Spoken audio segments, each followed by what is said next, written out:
Chapter 58, Holstein Heaven. I grabbed supper in the hotel restaurant, then went to the bar and lounge area where my new pal, Kentucky Colonel, was headlining the night's entertainment. Things were on the upswing for the Colonel. He was fronting a three-piece band, and at the time I sat down was singing what I'm guessing was another KK original. I've been rescued, I've been imbued with the heavenly light, and it only seems right that I share my comeback with all the people who gave me flack. After his set, the Colonel came over to my table and we talked for a while.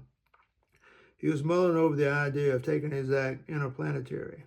I gave him a few tips on what potential dangers to look out for on Sigmas 2 and 4. He seemed to really appreciate my advice. I think the Kentucky Colonel might be going places. The next morning, I reported bright and early to the offices of the Sigma 2, 3, and 4 Dairy Commission. I was on time, but as usual, the Reverend Luke Matthews was running late. And speaking of running, he came running in 10 minutes late, looking his typical haggard self, crying out to me, "Sorry, Nick, I had to feed the chickens this morning. When I leave here, I'm going to plant a field of soybeans and harvest a few acres of winter wheat. And to top the day off, I've got 2 separate revival meetings tonight, one after the other." He sat down with a plop. I asked, "Where is everybody? Aren't we supposed to have a meeting where I present my final report for the Sigma Draconis system?" Reverend Matthews looked serious for a moment. "Change of plans." What? I couldn't hide my surprise at what he just said. "Allow me to explain." Luke began to speak with what I assumed to be his best preacher voice. "Over the past few hundred years, as you have been engaged in your inspection tour of the interplanetary dairy cow situation, a group of dairy experts comprised of individuals from all the affected planets have been poring over your reports, closely studying them and evaluating every detail. 11 years ago, one of the team members came up with a startling insight." What was that? The suspense was killing me. The cows felt too heavy. Was Luke being serious? Oh, well, let's see where this goes. I asked him, and just who was this individual who said the cows felt too heavy?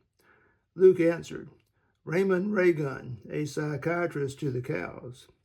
"Don't you mean pharmacist?" "No, Raygun is board-certified psychiatrist to the cows. It's a perfectly respectable profession, though some of them have weird ideas about cow sex lives."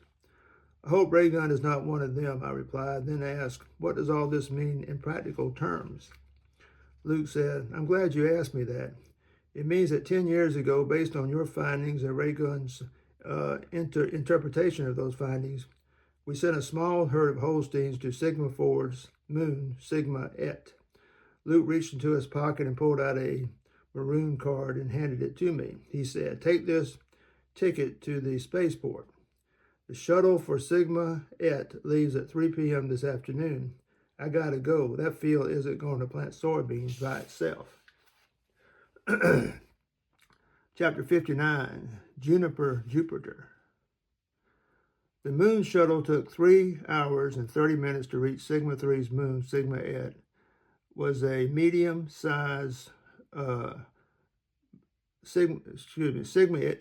was a medium-sized moon with a breathable atmosphere thanks to terraforming, but its gravity was only 1/2 that of Sigma 3, whose gravity was a little heavier than Earth's.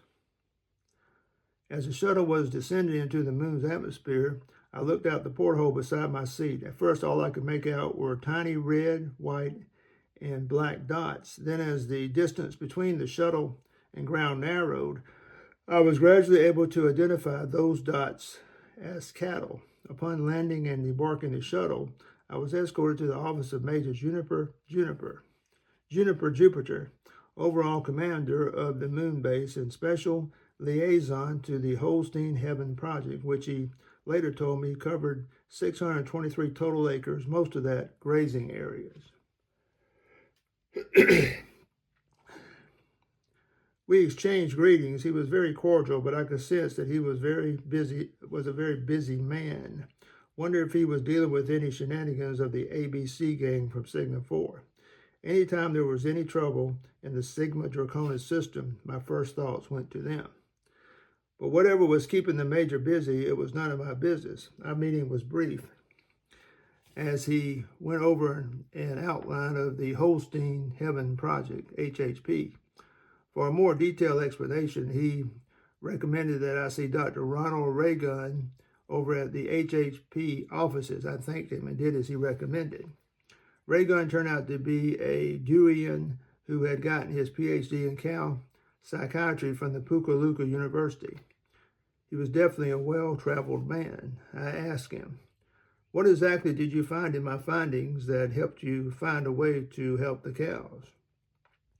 Raygun replied, "It was a sense of heaviness in the cows that came across clearly in all your writings. Every pasture you walked through was a pasture of despair. If I hadn't known better, I might have diagnosed the cattle with clinical depression." "That's fascinating. I had no idea I was conveying those feelings," I said. Raygun looked closely at me. "Maybe in some way you were expressing your own inner feelings." "Hey, Doc, I'm not your patient." Raygun laughed. "Occupational hazard. Anyway, to sum up, the cows got overextended. Everyone expected too much out of them. They withdrew to inside of themselves. Cows give so much, and they, as a rule, do so willingly. Their psyches need time to heal, and when they do, the milk will overflow once again." I asked, what's happened so far? "When the Holsteins came here 10 years ago, they were producing just 2 to 3 gallons a day. Now they're averaging 6.5 gallons a day. And in 5 more years, we anticipate they'll be back to normal at 9 gallons a day." He added, "Everybody's happy." I replied, "Especially the bulls." We both laughed. Chapter 60, Prosaic Mosaic. I took the moon shuttle back to Delta Sigma Pi. It was late in the evening. The great hotel had no vacancies, so this time I stayed at the best hotel. The hotel's restaurant was already closed, but the clerk told me the bar and grill served sandwiches until midnight. There was a young lady playing the piano, and after finishing the song, she said, "Y'all be sure to come back tomorrow night when the Kentucky Colonel will be performing. He's hotter than a microwave." I made a mental note of it. It might be the last time I get to watch the Colonel perform. It was hard getting used to the fact that my assignment was now over.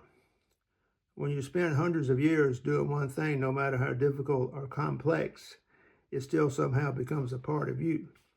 Surprise! The Reverend Luke Matthew was on time the next morning for our final meeting. I asked if anyone else was coming. He replied in the affirmative. We were sitting around the table making small talk when I asked about the paintings on the walls of the hallway and the room we were currently in. I mentioned that they just didn't look Sigma 3-ish to me. They were plain, even prosaic. The fires of competition were missing in them. Luke replied, "We have to be careful with visual artists. They're too competitive and unpredictable even for us. Some of them would just as soon kill you as look at you, so we play down visual arts in our public institutions. Good and great visual arts, such as in the form of paintings and sculptures, are only found in private dwellings." The other member of our meeting arrived. He introduced himself. "My name is Dr. Simon Mahatma from the planet Dew. It's a pleasure to meet you, Mr. Nearcastle." We shook hands. Called me Nick. Luke said, "We call him the gravitational guru. Simon is on his way to Sigma Et to see what's been accomplished in solving the cow crisis. His job is to figure out how to duplicate the gravitational conditions on Sigma Et and other places throughout our part of the galaxy." I asked, "Will that solve the milk crisis?" The gravitational guru replied, "Yes, but only if we develop ways to artificially reduce the gravity. Not every planet has access to a moon like Sigma Et. encouraging, but as always, the solution is in the details.